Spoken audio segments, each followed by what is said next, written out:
Всем привет, с вами Дэн, и как видите, Венецианика, итальянский бренд, который уже довольно часто я показывал на канале, потому что всегда есть какие-то интересные новиночки, и буклетик, буклетик как раз с теми самыми новиночками, и здесь еще есть фотографии основателей, ну и братья Мурелли, и здесь некоторые новинки, да, которые вышли в последний примерно год. Ну, буклетик в сторону. И вот она. Коробочка Венецианика. Давайте смотреть. Сегодня на самом деле очень интересная новинка. На стыке, я бы сказал, искусства и часов. Ну и открываем. О, какая красота! Слушайте, новинка называется Redentore Беланот, и она посвящена венецианскому фестивалю Редентора или Искупления. Ну, о нем мы чуть позже поговорим, а давайте сейчас как раз перейдем уже к часам. Да, слушайте, но рендеры хоть и хороши у Венецианика, но не передают вот всего этого эффекта от модели, которая, как я уже сказал, такая взаимосвязь, как всегда, итальянской истории, итальянской культуры и часостроения. И как раз вот самое время рассказать, что такое Редентора. Это мероприятие, где важную роль играют фейерверки. Оно проходит уже более 400 лет, в третье воскресенье июля. И исторически Редентора начинался как праздник, который проводился в день праздника Пресвятого Искупителя, как благодарность за прекращение ужасной чумы, которая унесла 50 тысяч человек. Ну и основатели бренда Венецианика Альберто и Алессандро Морелли заложили в модель дань уважения этому самому фестивалю, причем прямо на циферблате здесь нашла отражение ночная сцена на площади Сан-Марко с дворцом Дожей, базиликой Святого Искупителя и, конечно же, фейерверком. И как здесь вот органично получилось, что как раз и та самая картина, и в нее еще и вписан циферблат, собственно, потому что мы-то говорим с вами про часы, и здесь циферблат с правой стороны, минуты есть и часы есть. Давайте как раз-таки эту красотулечку немножечко подзаведем. И все это великолепие уместилось на самом деле в небольшом корпусе.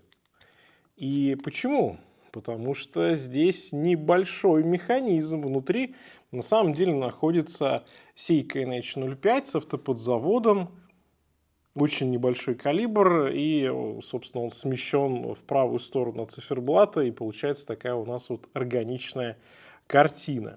Так, ну, собственно, здесь давайте сейчас немножечко подраспакуем. Да, интересное крепление, которая держит ремешок. Кстати, вот это продумали, да, такой дизайнерский ход, что не просто они закрепляются, а вот такой вот специальной штучкой с логотипом Венецианика. Круто, круто. Не зря Венецианика делает основной такой вот упор на идею и на дизайн, чего на самом деле многим микробрендам сейчас, к сожалению, не хватает.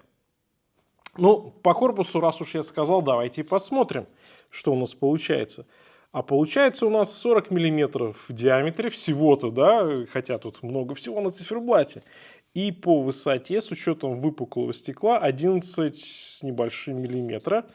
По ремешку 20 миллиметров. Ну и, собственно, от ушка до ушка.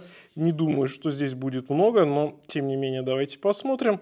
46. Вполне себе, знаете ли, универсальные размеры, и очень даже хорошо, что вот как раз в районе 40, потому что эта модель должна сесть ну, практически на любое запястье.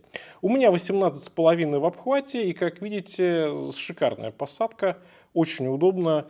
Этот корпус с короткими ушками, которые, тем не менее, достаточно ярко выражены.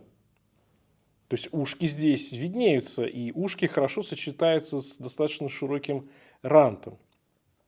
И также мне нравится, что ремешок здесь вплотную сделан к корпусу. Это усиливает такой вот эффект. Красиво, монолитно и хорошая, удобная посадка на запястье. Ну, по характеристикам, как я уже сказал, здесь Seiko NH05. Циферблат сделан из авантюрина, перламутра и латуни. Стекло сапфировое с внутренним антибликовым покрытием. Кожаный ремешок, сделанный в Италии. И также можно выбрать модель с металлическим браслетом, но мне кажется, что с учетом того, что все-таки здесь основной упор идет вот на картинку, да, на искусство, я думаю, что для контраста браслет, наверное, было бы интересно, но с ремешком эти часы смотрятся более сдержанно. Мне вот такая версия нравится чуточку больше. Да, слушайте, но циферблат, вот когда на него смотришь вживую или там смотришь через камеру, блин, да, он совсем не такой, как вот на картинках, как на фотографиях. Он объемный. Трехмерность здесь видна просто вот невооруженным глазом, потому что у нас получается здесь многоуровневый циферблат. То есть сначала идет сам цифер, да, со стрелками. На следующем уровне идет вот это обрамление циферблата, да, этого манежа циферблата. Дальше, опять же, на двух уровнях у нас располагаются два таких вот красивых субциферблата, тоже можно сказать, манежа, где расположены фейерверки. Дальше, опять же, у нас здесь часть площади Сан-Марко. Очень, очень все это объемно, очень рельефно. И посмотрите, какая детализация, просто супер кропотливо сделана. Ну, получается, манеж циферблата с минутами и часами смещен вправо. Основную часть занимают как раз знаковые изображения венецианской архитектуры.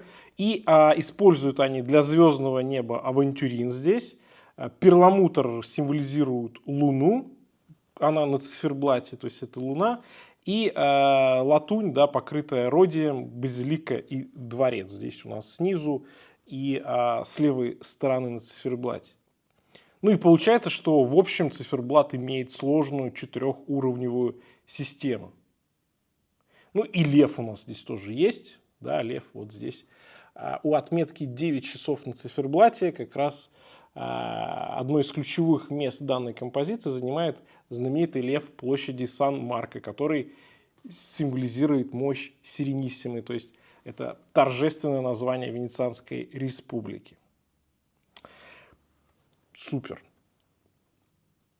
Это красиво. Знаете, такие часы на праздник, часы на выход, часы для коллекции, которые просто приятно даже держать в руках и носить. А если вы были в Венеции, на той самой площади, я думаю, ну это вдвойне или втройне даже привлекательно. Нравится мне, что небольшая такая приплюснутая заводная головка здесь такая луковичная, слегка утоплена в корпус. Кожаный ремешок, как я уже говорил, не отвлекает, он минималистичный. И на задней крышке мы опять же видим базилику. Очень, опять же, мелко, очень детализировано все сделано, и это красиво. Это, знаете, вот прям смотришь и видишь частичку истории в этих часах. Эти часы в продажу поступили 26 июня. Цена примерно 700 евро, если смотреть на официальном сайте Венецианика. Что касается веса, то на ремешке 77 грамм, ну даже чуть поменьше. Также давайте посмотрим корпус подетальнее. Здесь отличная геометрия, красивые грани, сатинирование по боковой части ушек и корпуса. Рант здесь отдельный, он с зеркальной полировкой. И верхняя часть ушек тоже с зеркальной полировкой. Полировка на высочайшем уровне. Здесь все просто здорово сделано. Шикарный корпус, кстати, классно сочетается с основной идеей часов. И в целом корпус современный, красивый и приятно сделанный. И как мы уже посмотрели, он достаточно универсальный получился. Да, ну красиво. Это красиво, сложно и сделано со вкусом.